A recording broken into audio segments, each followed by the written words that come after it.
Hi, it's me, David. I've created this video specifically for people I know, from close friends and family to general acquaintances, and I'll be sending a link to everyone I know on social media asking them to view this, as it will affect whether or not you will be allowed to interact with me going forward. I do understand how that statement comes off, but it's important for everyone to understand why that's justified. This video is ultimately about how you vote in America's 2024 election, and I do wish to influence that.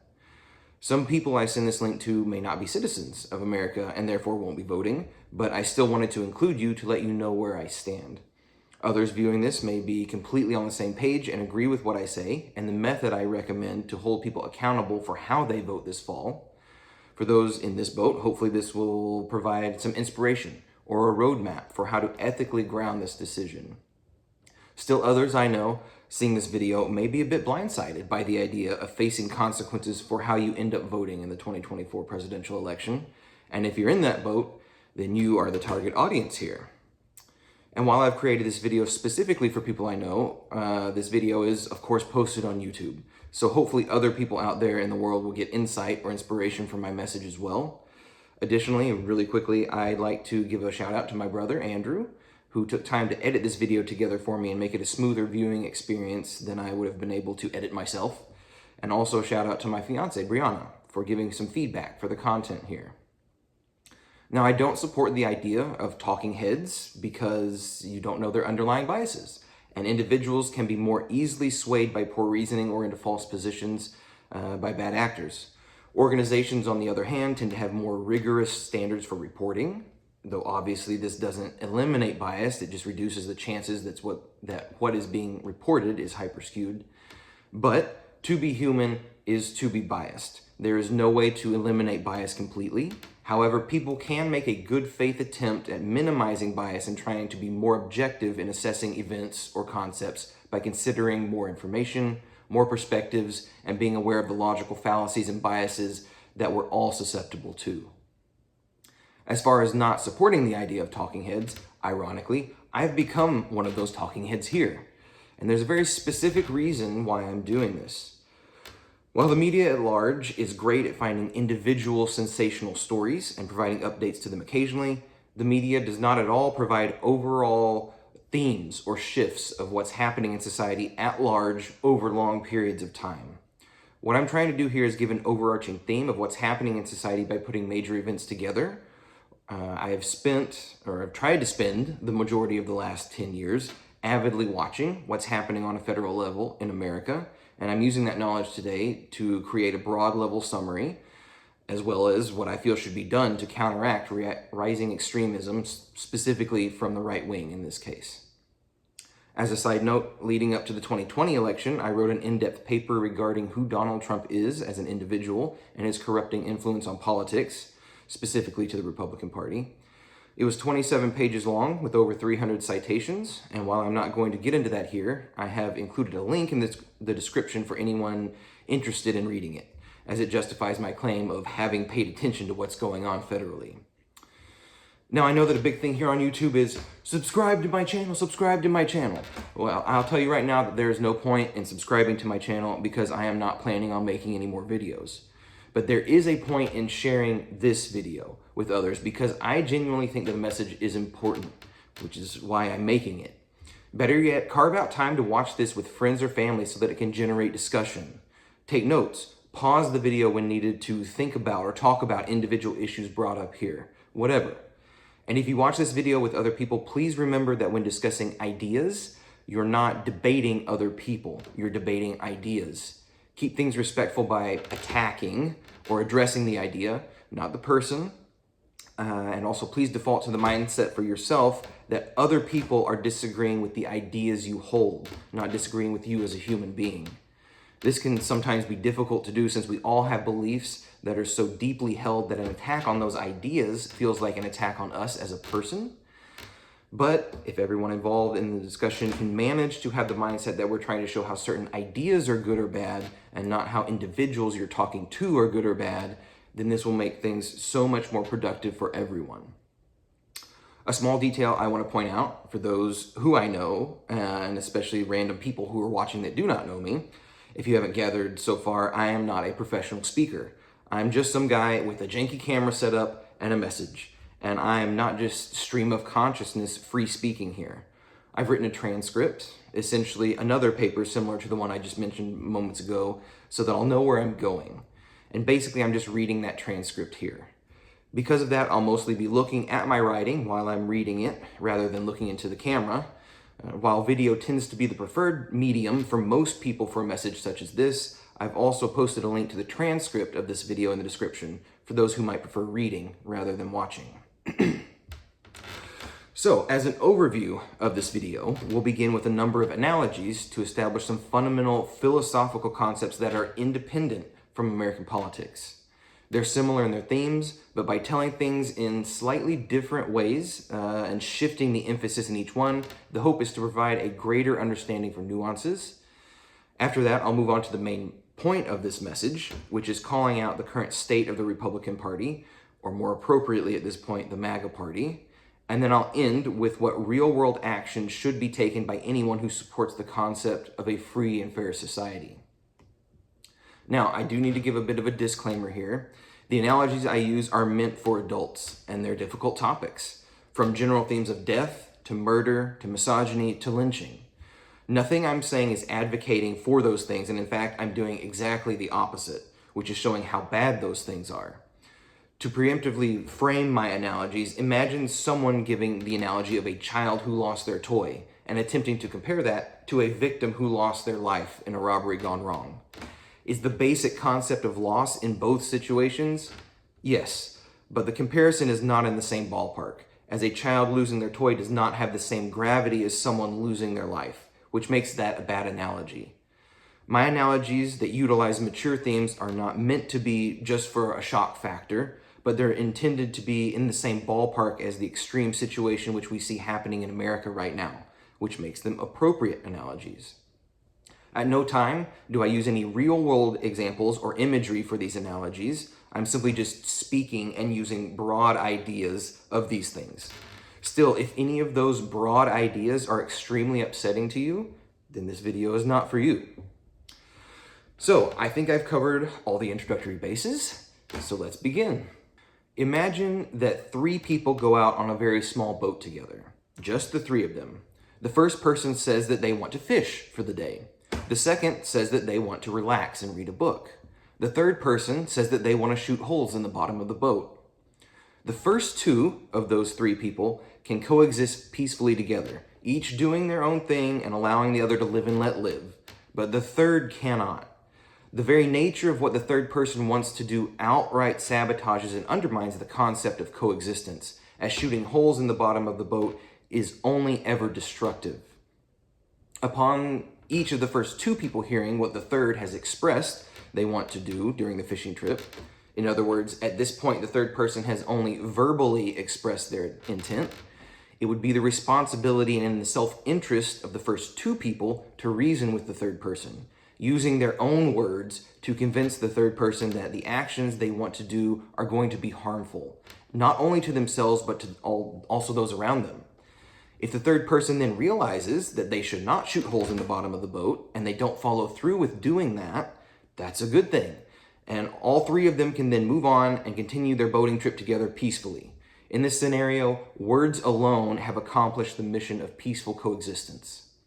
However, if the third person refused to listen to the first 2 people and rejected reason, followed by them pulling out their gun and starting to shoot the boat, the time for reasoning with words would be over and the time for real-world actions would begin. Think of the ridiculous ineffectiveness of the first 2 people trying to use words to physically stop bullets. That doesn't work, obviously. It would then be the responsibility of the first 2 people to disarm the third person and reasonably restrain them until all of their safety could be guaranteed. If in response to this, the third person began yelling, "You just hate firearms. You hate allowing people to live and let live. You're taking away my rights. You're just hateful people," this would only further demonstrate their fundamental lack of an ability to use reason and then being unable or unwilling to admit that their actions were dangerous. In that scenario, the first 2 people would be justified in taking real-world action against the third person in order to protect everyone. So, what's the overall point here? Peaceful coexistence is dependent upon not doing anything in the real world that would have a detrimental impact on other people. And if someone begins to do something that does harm others, then society would be justified in taking real-world action to prevent that person from hurting others. And there's the first analogy. If you need time to pause the video and think about anything mentioned here or discuss this hypothetical scenario with anyone who may be watching with you, now is the time to do that. Now, for the second analogy, of which the message is very similar to the first, but with an adjustment to show why unity and voting is important. Imagine that there are 10 passengers on a bus, plus the bus driver. The bus driver gets no vote and will do whatever option receives the most votes from the passengers. 3 passengers vote to go to the local mall. 4 passengers vote to drive the bus off of a cliff. The remaining 3 passengers are indifferent, and they choose not to vote at all. So, with 7 votes cast in total, the 4 who want the bus driven off of a cliff hold the majority. So the bus driver goes off of a cliff and they all die. Now, had the 3 indifferent passengers unified together and all voted for an alternative third option, such as going to the lake, the bus still would have been driven off of a cliff because that option had the most total votes. However, had those 3 indifferent passengers joined the mall-going vote, even if they didn't really want to go to the mall, then no one would have died, since the end result would have been 6 votes for going to the mall and 4 votes for going off of a cliff. From this analogy, we see 2 things. The first, paradoxically, being that indifference makes a difference. In regards to voting, there have only been an extremely small handful of local elections throughout the US where an individual won or a policy passed or failed to pass due to a single vote. So even though it's possible for one vote to make a difference, it's exceedingly rare. And that narrow of a difference has basically never occurred on a state or federal level. So while your individual vote in isolation makes almost no difference beyond a local level, when large groups of the same demographic or political leaning have the mindset that their vote makes no difference, then it does make a difference because it prevents thousands, hundreds of thousands, or even millions of people from voting, which can sway the end result. So, when it comes to elections in general, everyone has to think much larger than themselves. Do your part in voting and encourage others to do the same, because voting is never about your individual vote, but is always about the group's vote as a whole. The second thing we see is the importance of unity. In times when extremists hold the majority of votes that will get your bus driven off of a cliff, there aren't many alternate options that can be chosen. As the more options there are to choose from, the more diluted the end result of the vote becomes, which increases the odds that the extremists will win, since they are all unified for the same extreme option. In this scenario, it doesn't really matter if you don't want to go to the mall. Voting for anything else is probably going to result in something far worse. In this case, you have to take the mindset that you're not voting for your personally most preferred option. You're voting for the least worst option that has the highest probability of winning. In a situation like this, you're not voting for preference, you're voting for survival.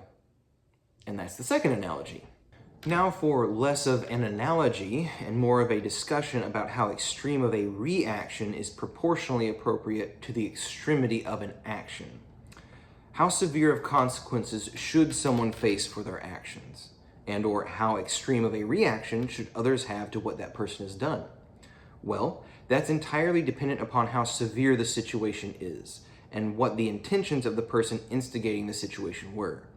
Morality is extremely complex, but those are the 2 basic underlying factors that influence how we should judge and react: action and intent. If someone accidentally drops a plate and shatters it, they should not face the same consequences as someone who intentionally throws a plate and shatters it. Similarly, if someone accidentally runs over another person with a car and kills them, they should not face the same consequences as someone who intentionally runs over a person with a car and kills them. Both of those situations, breaking a plate and running over someone with a car, are on different ends of the morality spectrum, regardless of intentionality. Meaning that someone who accidentally runs over and kills someone with their car should face more severe consequences than someone who accidentally drops and shatters a plate. The same principle goes for someone who intentionally runs over someone with a car and kills them versus someone who intentionally shatters a plate. At the same time, that someone who accidentally runs over someone with a car and kills them should face more severe consequences than someone who intentionally shatters a plate. That was probably all apparent, but I just needed to say it anyway to make sure that everything is clear. The point of all this is that reacting extremely to a non-extreme situation is unjustified and inappropriate, but so is the opposite of reacting weakly to an extreme situation. The reaction must be proportional to the situation. So, is locking someone in a cell for the rest of their life an extreme reaction to punish them? Yes, but is that extreme reaction justified given what the person is being punished for? If they're sentenced to life in prison for stealing food, then no, that would be an unjustified punishment. In other words, reacting strongly to a non-extreme situation. Now, if that person is sentenced to life in prison for murdering a person, then yes, that could certainly be a justified punishment. In other words, reacting strongly to an extreme situation. If someone who murdered another person were to be let off the hook with only a verbal warning, that would be unjustified. In other words, reacting weakly to an extreme situation. So, how does all of this tie into politics, specifically in the context of voting? Well, the thing is that in a free society, voting is never a private issue. It is the most public thing that a citizen can ever do. If a voter is unable or unwilling to engage in a conversation about or defend their voting history, this is a sign of one of two things: either ignorance of what they voted for or cowardice of what they voted for. Voting is also not an expression of belief. An expression of belief would be something such as making a social media post declaring support or opposition for a certain candidate or policy. No, voting is an action that results in a policy being enacted or a person being put into a real-world position of power. As such, a voter facing consequences for their voting history would not be persecuting them for their beliefs. It would be holding them accountable for their actions. But when is it justified to hold someone accountable for their voting history? The answer to that is when a person's actions, voting, are so extreme that they create a very dangerous situation for individuals and society at large. Imagine a person saying, well, I didn't kill my spouse, the hitman I hired did. Therefore, because I didn't pull the trigger, I can't be held responsible for the murder. The disconnect here between the person's actions and feeble excuse can only be viewed as disingenuous, since if they truly did believe that excuse, then it would show an extreme lack of mental faculties and an inability to recognize the consequences of their actions. Feeble excuses like this are apparent for what they are. And the same is true when it comes to voting. If a voter says, well, I didn't assassinate any of my political opponents, the politician I voted into office did, after they explicitly told me that they wanted to assassinate their political opponents. Therefore, I can't be held responsible for what I put that politician in a position of power to do. A citizen who would be willing to vote someone into a position of power knowing full well that that candidate has expressed intent to kill their political opponents should face consequences in order to hopefully deter them from voting for that candidate in the first place, and if not, punish them for actually doing so. Now, this analogy of a politician desiring to assassinate their rivals is not a random example. I'm specifically using it because America's current Republican Party has argued in a court of law that they should be legally able to assassinate their opponents without consequence. We'll get into the details of that in a bit, but for now, the next analogy. Let's consider the following beliefs. Women shouldn't be allowed to manage their own finances. That should be the responsibility of a close male relative. Women shouldn't be allowed to drive or go out in public without a male chaperone. Women shouldn't be allowed to have jobs. They should only ever remain in the household to support their immediate families. Women shouldn't be allowed to vote, own property, or attend school. Women shouldn't have control over their wardrobe. That should be the responsibility of a close male relative to ensure modesty. For the purposes of this example, we'll use the blanket term misogynistic beliefs to describe any combination of those beliefs. Now, let's say that you come across an individual in society who holds misogynistic beliefs. Upon learning this of them, you would naturally lose a good amount of respect for that person. But you would also realize that they are only an existential or ideological threat. You may try to reason with them in hopes of changing their beliefs, but failing to do so wouldn't result in any negative real-world consequences, at least for society at large, though you may still be concerned about how they treat their wife, daughters, or any other women who are close to them in their personal life. Now let's say that this is not just an individual who holds misogynistic belief, but a relatively large percentage of society that does. At this point, the threat of these misogynistic beliefs is no longer distant and simply ideological, but is now an imminent real-world threat to those you know and maybe even yourself. With cancerous ideology like this being prevalent in society, the possibility of it having a detrimental impact on others on a regular basis becomes a real possibility. For example, being denied service at a business or being denied a job due to being a woman. Rather than simply letting this situation go like you might for only an individual who holds these beliefs, this would be the time for raising awareness and actively engaging others in conversations about the dangerousness of these beliefs so as to reduce their prevalence, and therefore, by extension, reduce their negative impact on a free and fair society.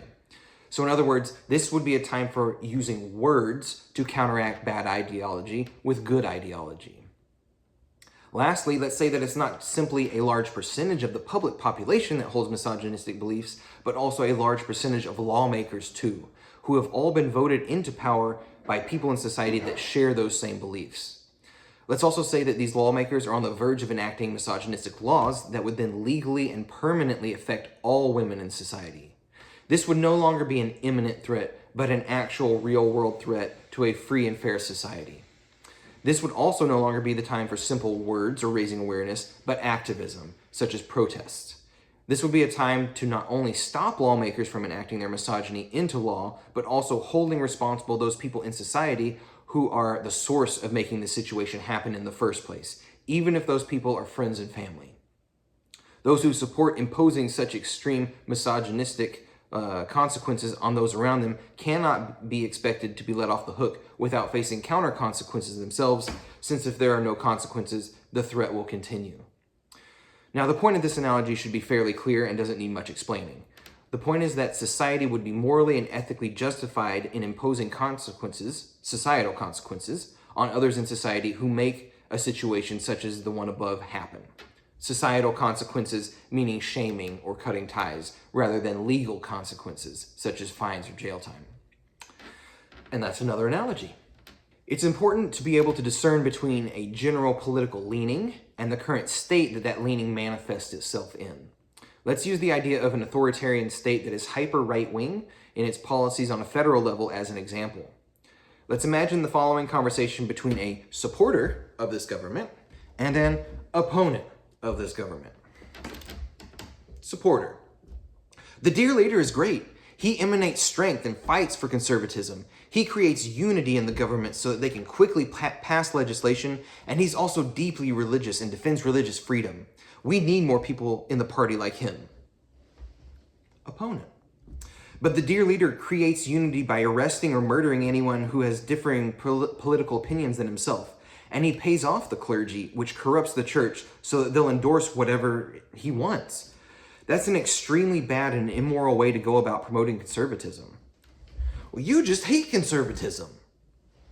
No, I don't hate conservatism at all, as I myself am conservative. I'm just trying to point out how the current leader has authoritarian control over his party and is ruling by fear and corruption. These are extremely dangerous qualities that shouldn't be the foundation for any political party.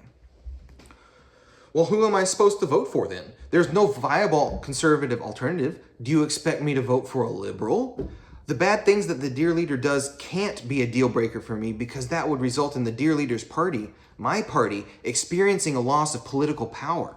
I have to vote for him no matter what so that my side can retain power. In that example, it's extremely apparent that the supporter does not have an underlying sense of ethics or reason to guide them. They fall victim to extreme tribalistic bias that results in blind dedication to a party at any cost. Someone in that mindset would vote for the devil himself if the devil put that person's preferred political letter next to their name on the ballot.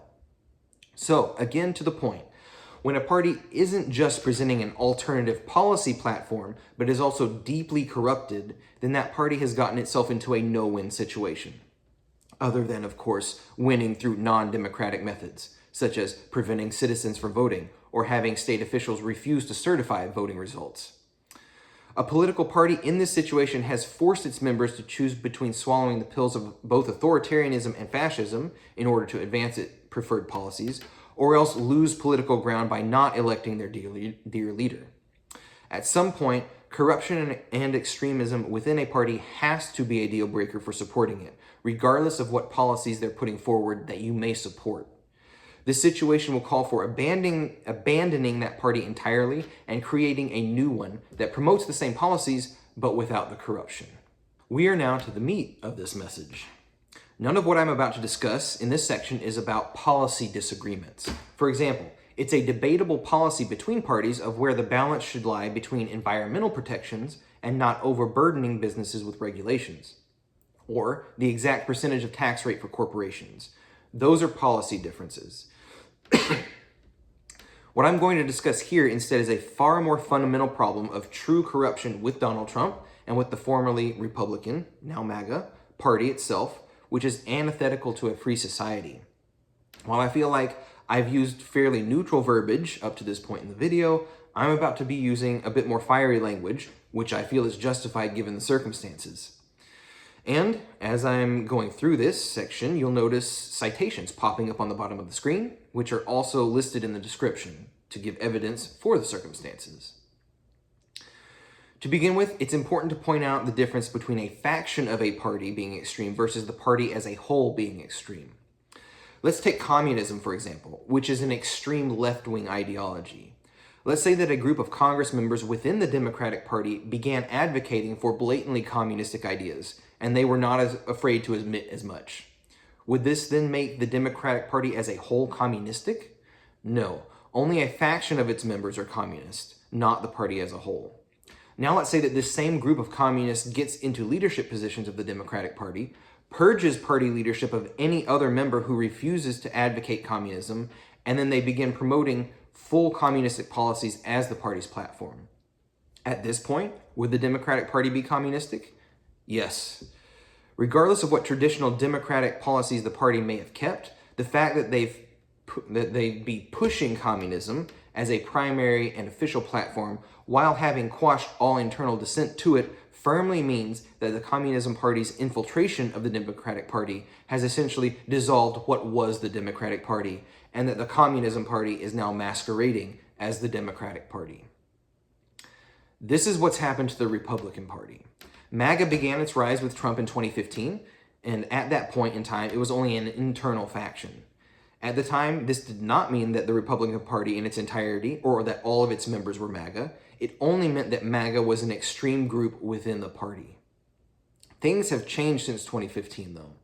And while MAGA spread over the years within the party, key and concerning changes happened this year, in 2024. In March of 2024, Trump took single-handed control of the entire Republican Party through nepotism and yes men, by having his daughter-in-law and another loyalist to him specifically elected as chairs of the Republican National Committee, or RNC. Their very first order of business was purging the Republican Party's leadership of any members who were perceived as being any amount of disloyal to Trump. A few months later, the Illinois Republicans chair admitted directly, or I guess I should say indirectly, that this national level purge of Republicans from the party was not a matter of, say, being overstaffed or those individuals being unqualified, but was a matter of retribution without due process, his quote, against non-MAGAs. The RNC is now requiring that any new hires must believe the conspiracy theory that the 2020 election was stolen, and not doing so is a deal breaker for being hired in the first place. As for Trump himself, he's a man who's praised China's president for life take on leadership, saying that America should try it out, with, of course, him at the helm as president for life.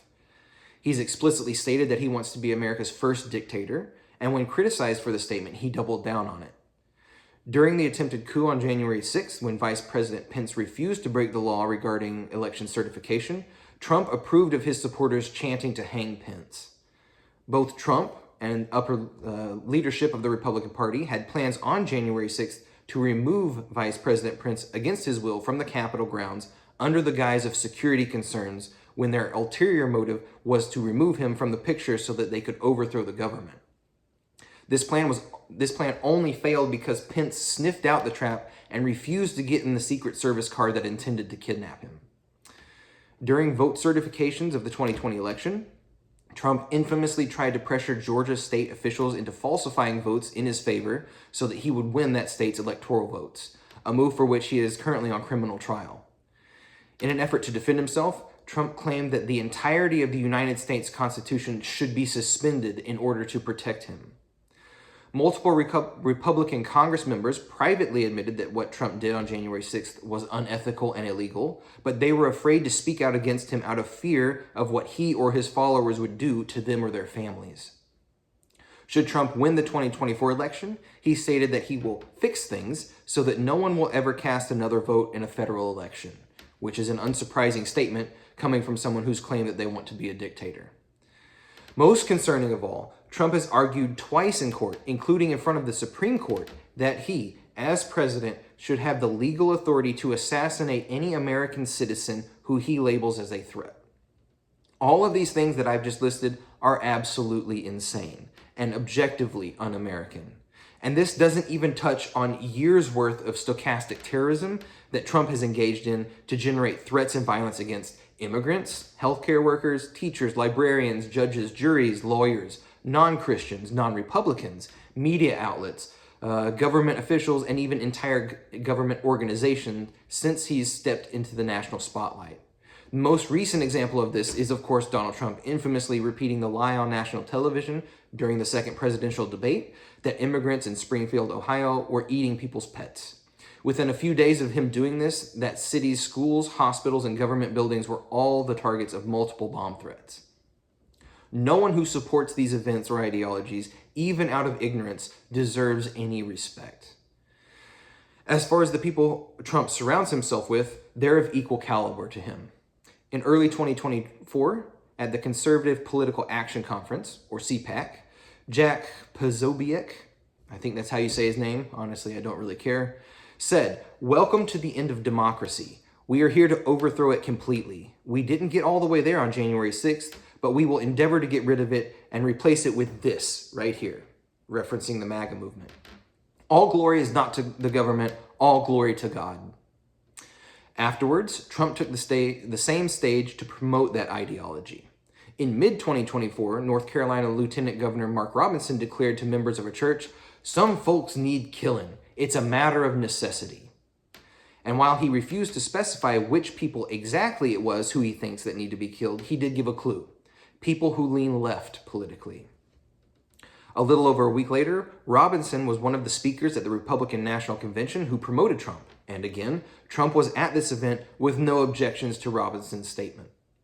Around that same time, Kevin Roberts, who is the president of the Heritage Foundation and one of Project 2025's architects, said, "We are in the process of the Second American Revolution, which will remain bloodless if the left allows it to be." Again, these are absolutely insane statements made by extremists who are in positions of power and self-admittedly, as just quoted, have the intent of overthrowing the American government. Now, it's important to point out that this Second American Revolution that these individuals are claiming is happening is not actually that. What's happening is a Christian nationalism revolution, which intends to do to America what the Taliban did to Iran in the 1970s, which is overthrowing the secular government and establishing a theocratic state that explicitly imposes their version of Christianity onto an entire country. Unsurprisingly, global leaders are paying close attention to America's 2024 election, as the United States is currently the most powerful country that has ever existed on the planet. And the fall of our democracy would have inevitable impacts across democracies around the world. There is not a world leader, maybe save Putin, Orban, and the likes of a handful of other right-wing extremists, who support another Trump term. All leaders of G7 have said that Trump cannot win the next election. This is not a statement made with any intent or promotion of election interference, but an expression of deep concern of what will happen if Trump does win. This is highly unusual for world leaders to express, as doing so has historically been politically risky. For example, let's say that candidate A and candidate B are both running for president in America from opposing parties. We'll say party A and party B respectively. If, before the election occurs, world leaders say, "We really like candidate A and we really hope that they win, but candidate B should not win because they are dangerous," What then happens if candidate B wins the election? In that scenario, all countries that expressed opposition to candidate B have now screwed over their countries politically by being on the bad side of the current administration of the most powerful country in the world. On top of this, America's allies, such as Canada, are making contingency plans for if the United States federal government is taken over by right-wing extremists. This is also not in any way normal. Imagine going over to a friend's house and they tell you, "Oh, we're just getting prepped in case neighbor Sam takes his family hostage and has a shootout with police." And many other neighbors are preparing for that possibility too.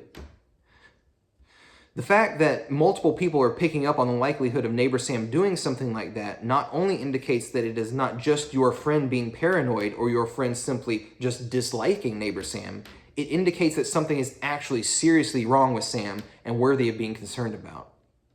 This is how other world governments currently view the United States under Trump administration. And governments do not waste time and resources making these types of plans against their own allies unless something is seriously wrong. So, if it isn't abundantly clear by now, Donald Trump is not simply a candidate who advocates an alternative political platform that's equally respectable to any other. He's an extremely dangerous authoritarian who's used fascism to thoroughly corrupt the Republican Party to the point that it's no longer the Republican Party. It's the MAGA Party masquerading in the shell of republicanism in order to gain power. Donald Trump deserves no respect. The MAGA Party deserves no respect. And any citizen who would cast a vote to perpetuate this corruption deserves no respect.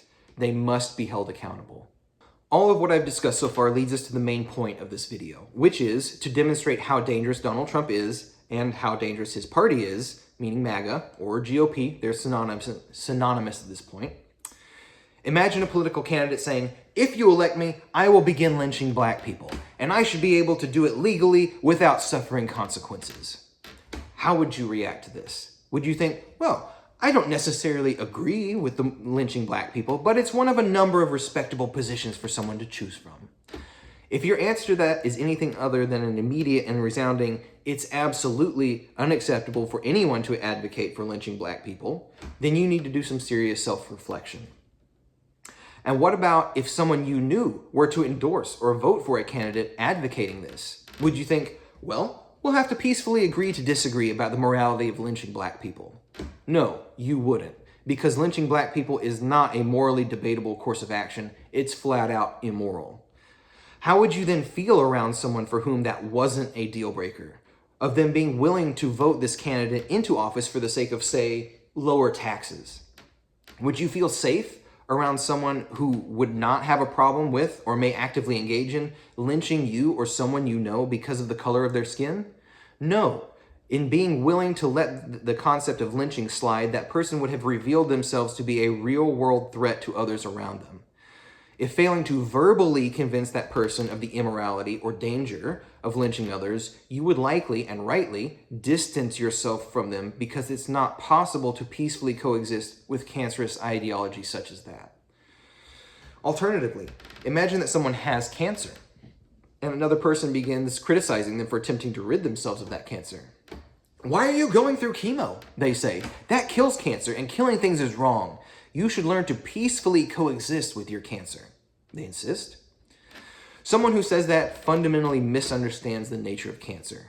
Cancer cannot be peacefully coexisted with because cancer is never anything but destructive. If the cancer is not removed, it eventually kills its host, which is ultimately self-sabotaging because without the host, the cancer also dies.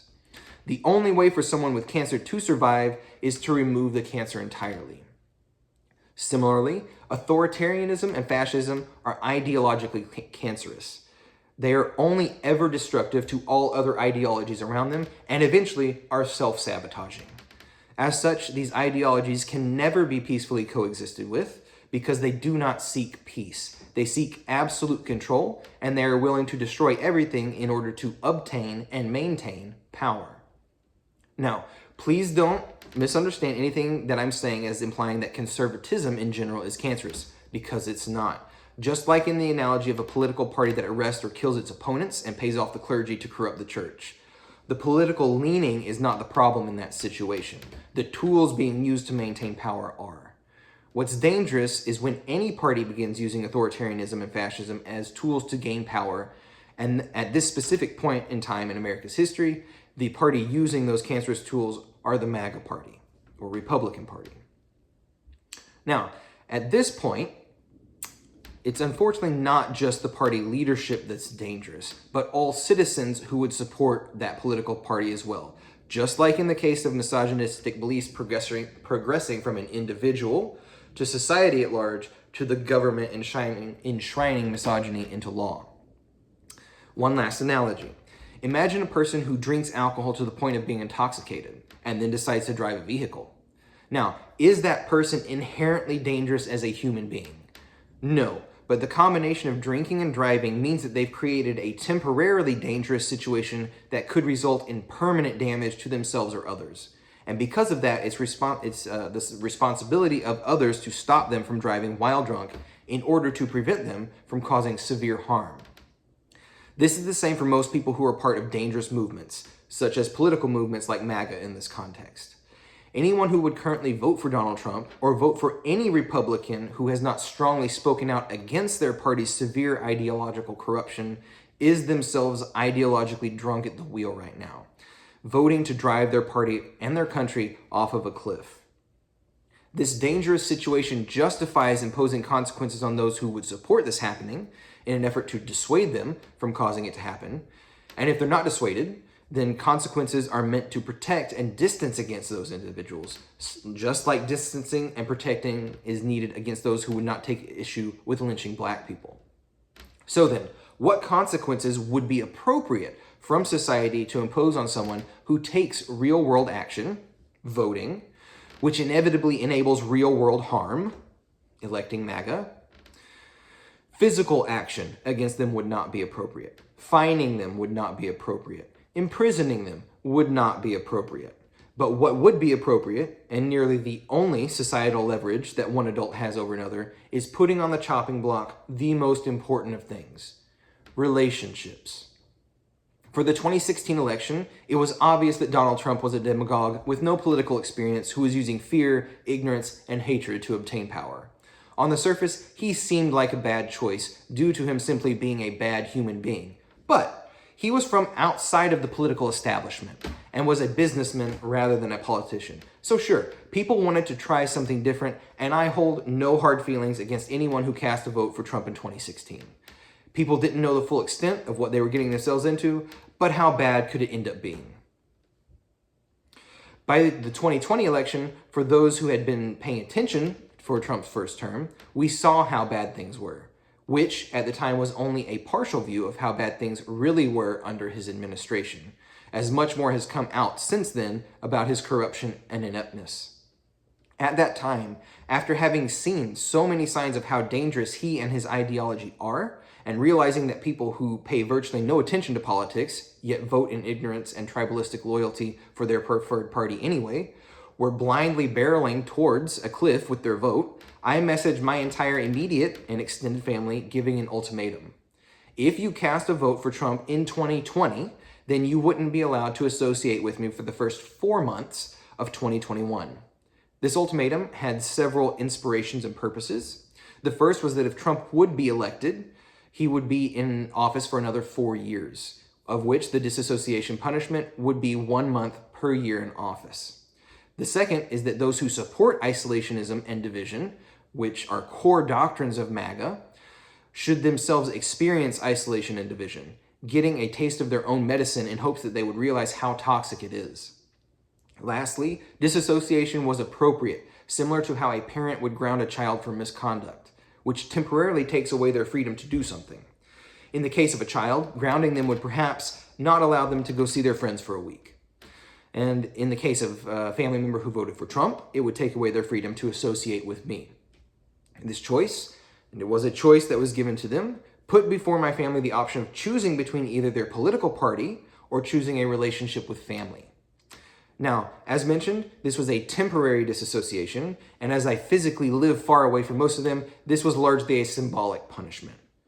For the 2024 election, however, I will personally be imposing a far more permanent punishment, and not just on family, but on everyone I know, which is what this video has been progressing towards. For the 2024 election, my ultimatum to everyone is this. If you cast a vote for Donald Trump, or any Republican member who's running for Congress who has not strongly spoken out against Trump and the current state of their party, remember that all Republicans are MAGA at this point in time, and all who do not speak out against MAGA are supporting it silently out of cowardice, then you are permanently barred from associating with me going forward. That means forever. I have absolutely no desire to have anyone in my life who is so severely morally and intellectually compromised that you would be willing to throw away your country, your religion, and your family and friends for the sake of your dangerous political party. I have a very low bar, so to speak, for accepting people into my life, welcoming people of all different beliefs and walks of life, since diversity makes life better. However, MAGA undermines diversity. It undermines truth. It undermines civility, and it has no place in America or in my life. Some would say that this is an extreme course of action that I'm taking, and those people are absolutely right. What I'm doing here is extreme, which is why it's justified. Reacting weakly to an extreme situation is not appropriate, as we discussed earlier. And as we're currently at the second most extreme internal situation that we've faced as a country, next to the Civil War back in the 19th century, reacting extremely to it is the only appropriate course of action. So, this is something for everyone I know to consider.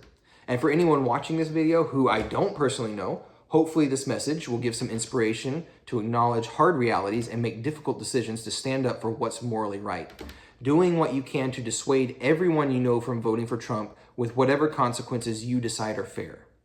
While my ultimatum might make a small difference in my personal world, it will make no difference on a national level.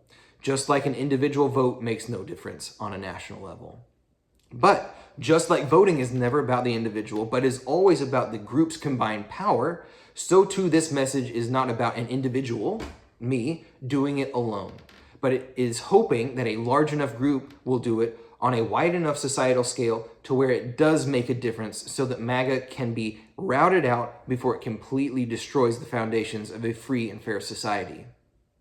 And remember, in all of this, I am not trying to point anyone towards a specific ideology here. I'm pointing people away from an extremely dangerous one. So in other words, vote however you want, except for this extremely dangerous option. As mentioned at the beginning of this video, I'll be sending this video link via social media to everyone I know, and I'll be personally checking in with every single person after the election. You do not have to tell me positively who you voted for or what ideology you support. You only have to tell me negatively who you did not vote for. This means a simple no answer for if you voted for Trump, and giving justification for any Republican Congress member you voted for by providing direct quotes from them which strongly speak out against Trump. For those who are too cowardly to answer my question and stand up for your beliefs, I'll have to assume the worst and cut you off. And for those of you who already know that you'll be voting for Trump no matter what, you might as well go ahead and disassociate from me now. No need to say goodbye. Hopefully the door hits you on the way out and knocks some sense into you. And that's my message and where I'll leave it. If you have any questions, feel free to reach out and we can discuss further. But once your vote is cast, your fate is sealed. I do expect to be receiving a lot of messages from people about this, so it might take some time for me to get back with each person, but I'll do my best. So, for those of you who are on the right side of history, take care. And for those of you who are on the wrong side of history, good riddance.